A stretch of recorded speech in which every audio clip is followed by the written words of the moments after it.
Buongiorno, come stai? Hey, this is Rainbow here. Hello, and how are you? Guess what this is besides an awesome looking motorcycle? Everyone knows what this one is, right? This is the 2022 Ducati Diavel 1260S, also known as the black and steel for this particular model that I'm on, with this gorgeous color scheme and this fantastic yellow here.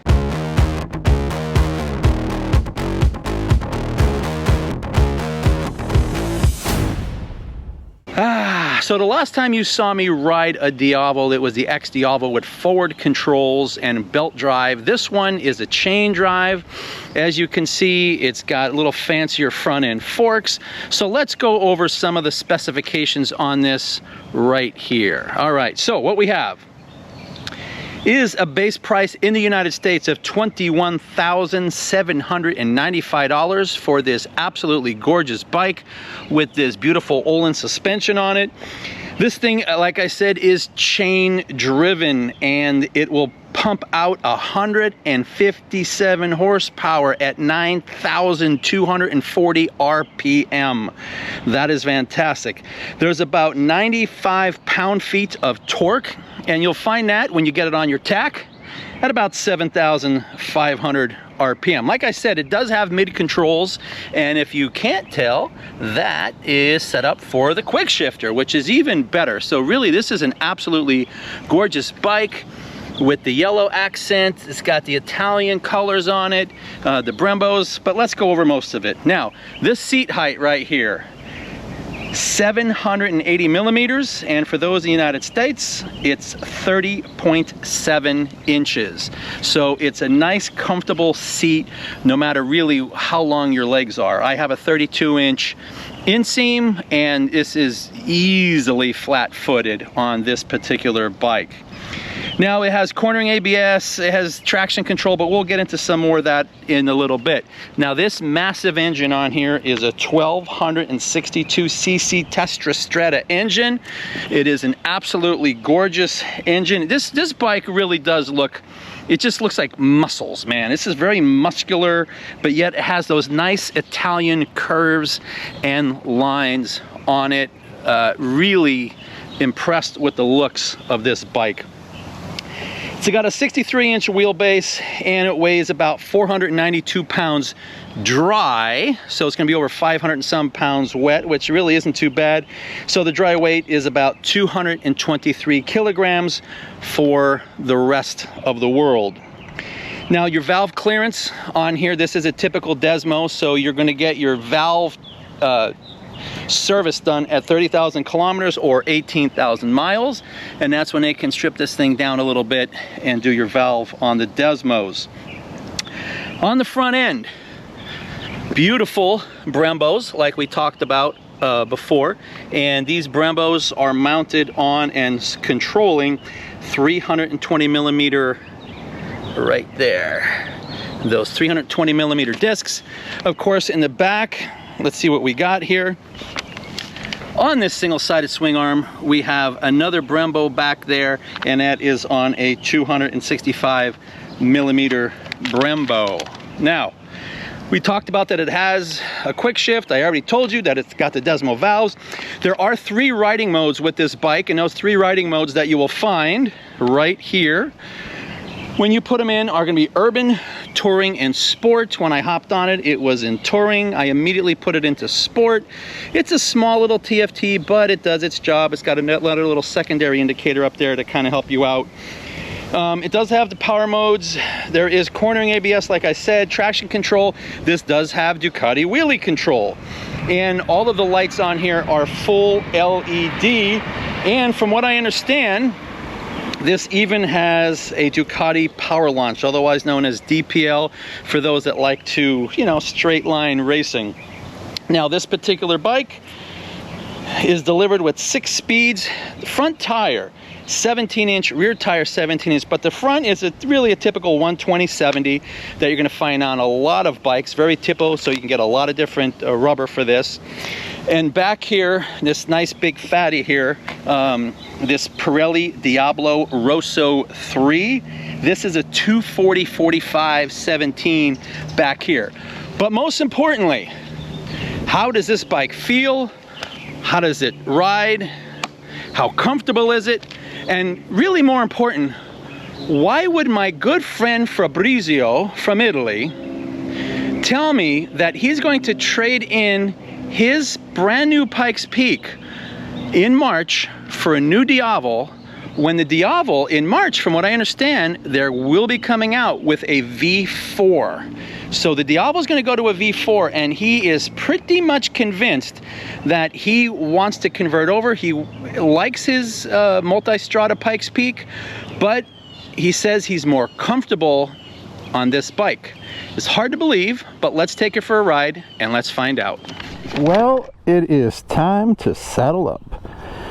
Oh, this bike looks good. I really like the looks. Now this bike, this yellow accent looks awesome, even back here in the seat. Place for someone to sit as a pillion. Not that I really like driving with a pillion, but let's take this thing for a ride. It is keyless. I have a key, and with this bike, unlike mine, there's a little lock button here, so I don't have to reach in there and try to turn it on. Just hold in the lock button down there, and well, put it in gear, and let's go. Well, let's get it in neutral first. I kind of like the way it sounds. So as you can see, I am in sport mode. I'm going to close this face shield so I can cut out most of the wind, and it's going to make me sound like I'm in a tunnel. And there you go. The sound I don't like of my voice. Oh, torque. Right off the bat, this thing says, hey, I have torque. I have torque. All right, brand new bike, brand new tires, quick shift. And oh, let's not hit that thing. Let's see how she feels. So I gotta tell you, it is pretty darn nimble. It feels lightweight. Now as far as the seating position, it seems to pull me forward a little bit. Now I am 5'11" and a half. Well, just call it 5'11", whatever that is in centimeters. And 32-inch inseam, and the bike is comfortable, but I really am not 100% thrilled with the position that it's putting me in. I don't know that I would be able to do long rides on this unless I really arched my back and stood straight up, and without having any wind protection, I'm not sure that's the position that I want to be in. Let's go around this manhole. Let's see, that feels good. That was in third gear.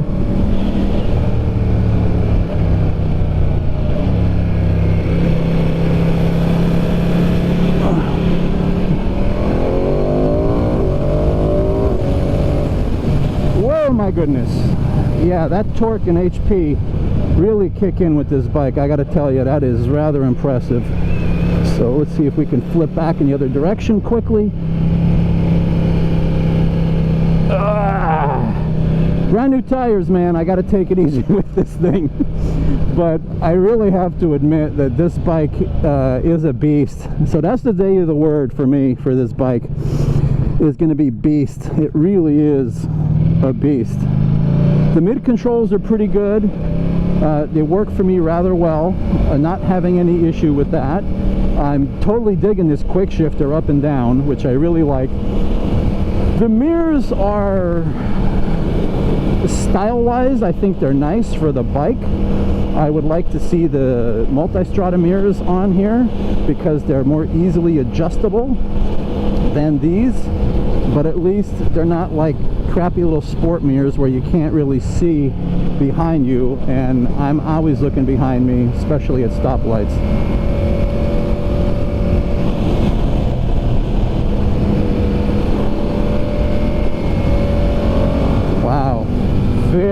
smooth bike, very comfortable, not really feeling any vibration. Of course, I'm in third gear, doing 60 miles an hour. Well, we can stop at a stoplight. Let's do some emergency braking. There you go. Emergency braking was pretty smooth. You know, it has a really big fat rear tire, so I think that plays into it, because you obviously have more friction and more surface contact with a big tire like this, so that's always a bonus. Let's lift this up so I don't sound like I'm in a cave, muffled cave. But yeah, so far so good. Easily flat footing. I mean, come on, really? I mean, super easy to flat foot in this bike with 30.7 inches. What did I say? That was 780 millimeters or something like that. Really relatively comfortable. The bars are at a nice width. I can't complain about the width of the bars, although I'm not thrilled at the position. I wish they were back a little bit more so I could feel a little more comfortable. I kind of feel like I'm being forced to lean forward on this a little bit. Maybe because there's no wind protection, you want something that's going to force you to lean forward a little bit so that you're not getting pulled off the bike, so that you're more streamlined. It has those familiar Ducati controls. You know, the right there is the regular light. There's the high beam in blue with the little flick on the left finger. The horn and the turn indicators all seem to be in the same position. Hey guys, what's up? Hey, well, don't you pull in on me. And pretty reasonable here. I think it's a pretty comfortable overall, except for that slightly forward position, but I think there's a reason why I feel a little slightly forward, and I don't know that these bars can sweep back any further with the position. If you take a look at the position that they're already on, I'm not sure that there's any room for them to go anywhere else. So I've decided to ride this bike in sport mode and sport mode only, because the other modes, whether it's rain or touring or urban, all it does is just knock the engine down and increase the amount of traction control you have. It's so that you don't slip in the rain and so on and so forth, and it makes the throttle response a little smoother. If I'm going to test the bike, I want to put it in sport mode and see what it feels like. And from one light to another. Well, let's do some more emergency braking from 40. Ooh! Yep, feels good. Feels good. Really very safe braking, I gotta tell you, with that big rear tire. Now I'm hitting both the front and rear tires, so I don't do an endo, but I think to do an endo in this bike I'd have to be traveling a lot faster than 40 miles an hour. But at 40 miles an hour to really hit those brakes, the ABS kicked in just a little bit. I didn't hear it a ton, but I heard it a little bit, so that felt pretty good overall.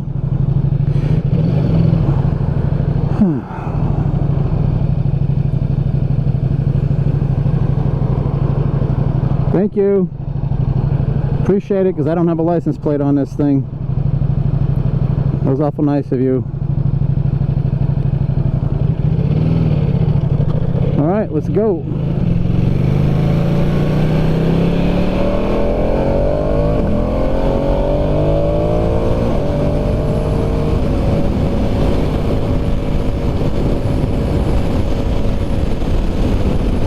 So obviously there's no wind protection here, but to be quite honest with you, with this big front end here, I think it's doing some justice for you. On some of the other bikes, on some of the supermotos, on some of the other naked bikes, they're so thin up front, you really feel everything. And this right here at 66 miles an hour, I'm really not feeling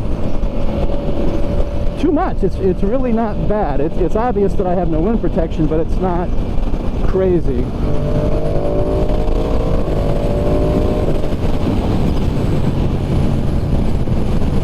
Oh boy.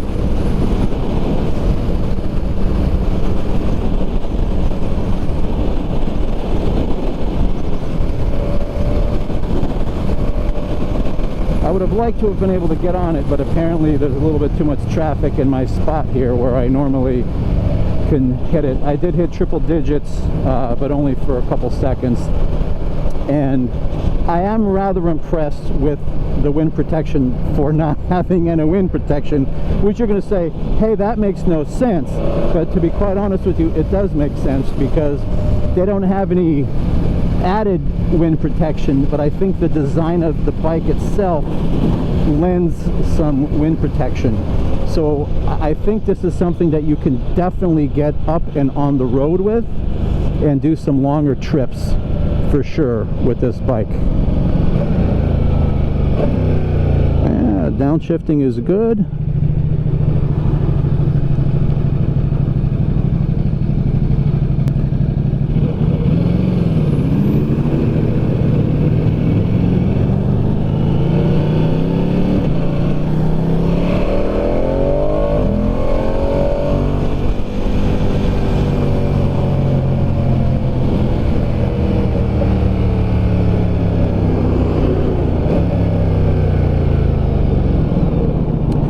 Now, as far as heat is concerned, I just spent a decent amount of time at the last light coming off the highway.